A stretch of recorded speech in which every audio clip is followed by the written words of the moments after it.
Epilogi. Terima kasih sudah bersedia mengklik podcast horor ini. Di episode ketiga ini, aku akan membawakan kisah horor yang berjudul Firasat. Ini adalah kisah horor yang berdasarkan pengalaman nyata dari seseorang yang berinisial Y di Bogor. Kisah ini juga sudah ditulis di novel Syaitana yang Tak Kasat Mata. Sekarang, siapkan posisi ternyamanmu dan selamat mendengarkan kisah horor persembahan dariku.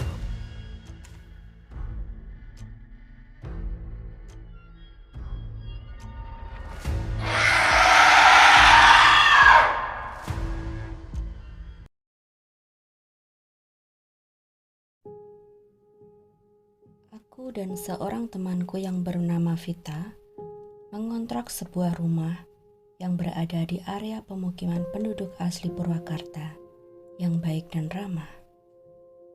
Di samping kontrakan kami ada rumah Mak Acih.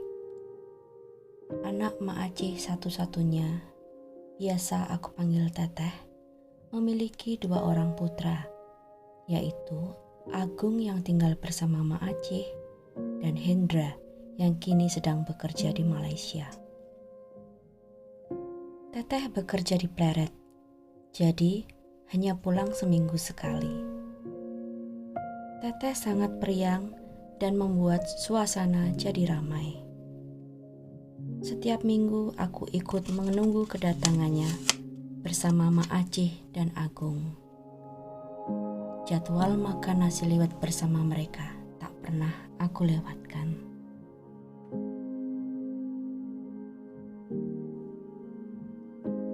Malam minggu itu terasa muram. Sejak sore, aku perhatikan Teteh tampak gelisah. Vita sedang pulang ke kampungnya.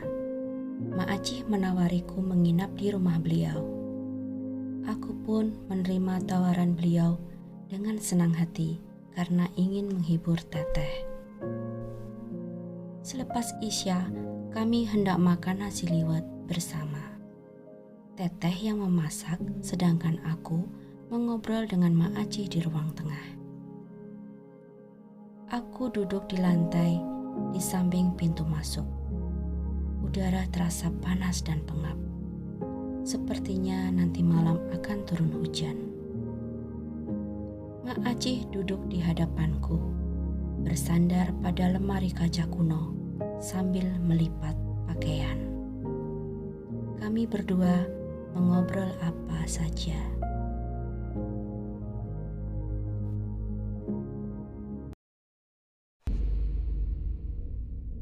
Tiba-tiba saja aku melihat sosok samar di kaca yang sedang disandari oleh Mak Acih. Ada bayanganku dan sosok itu. Refleks, aku menoleh ke belakangku. Tak ada siapapun. Aku berdiri dan mencari-cari di luar rumah. Barangkali ada seseorang yang lewat. Tapi nihil. Tak ada siapapun di luar. Aku kembali ke dalam rumah dan bertanya kepada Mak Acih. Mak, tadi lihat ada yang lewat. Mak enggak ngeh, Neng. Maklum, mata tua sudah kurang jelas, jawabnya. Tiba-tiba ada suara benda yang pecah. Aku bergegas lari ke dapur. Apa yang pecah, Teh? Tanyaku saat melihat Teteh sedang berjongkok. Ini, Neng, gelas kesenggol. Sini, biar aku yang bereskan, Teh. Teteh terusin aja nyambelnya. Masaknya sudah selesai kan? Sudah, tinggal angkat ke depan. Yuk, cepatan makan. Selesai membersihkan pecahan gelas, aku segera menyusul ke depan. Masakan Teteh memang sedap sekali. Nasi liwet hangat dengan ikan asin jamrong, sambal, dan lalap ketimun, serta daun kemanginya benar-benar mengunggah selera. Kami makan dengan lahapnya. Hanya Teteh yang seperti kurang berselera. Ia seperti sangat resah. Selesai makan, kami mengobrol santai. Aku masih tetap duduk di lantai, di samping pintu. Udara terasa panas, tapi aku merasa ada semilir angin yang membuai di tengkukku saja. Ada aroma pandan dan melati yang semakin menusuk penciumanku. Aku bertanya kepada mereka semua. Ada yang cium wangi pandan sama melati enggak? Mereka serentak menggeleng. Masa sih? Padahal wanginya kuat sekali di ruangan ini, kataku gusar. Aku mengendus-endus dan mataku berkeliaran mencari sumber wangi pandan dan melati itu. Hampir bersamaan, Mak Acih, Agung, dan Teteh berdiri berkeliling di ruang depan. Aku berkeringat dingin, darahku tersirap, mulutku terasa terkunci.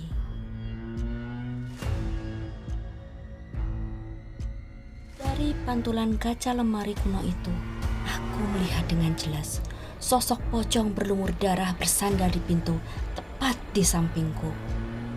Aku tercekat, mencoba berteriak sekuat tenaga, tapi tak ada suara yang keluar.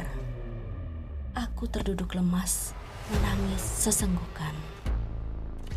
Spontan, mereka mengerubungiku dan menghujaniku dengan berbagai pertanyaan.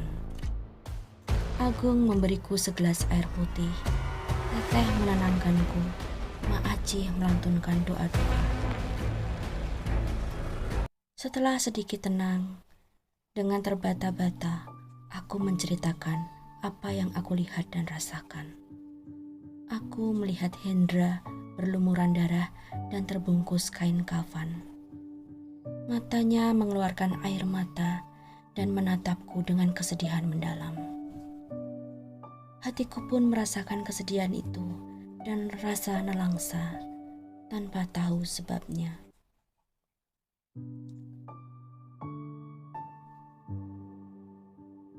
Semua mata menatapku lekat dan tersirat rasa tak percaya.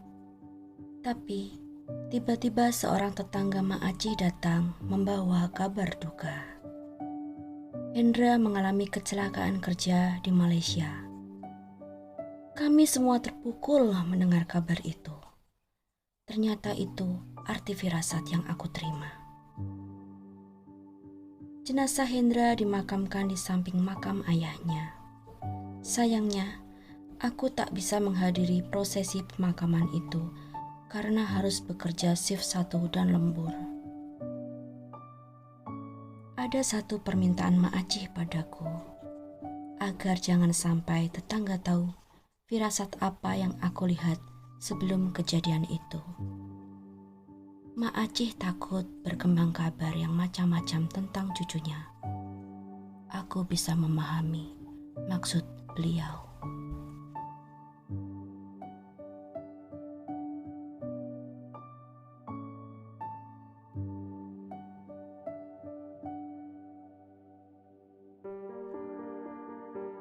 Demikianlah akhir kisah dari cerita yang berjudul Firasat.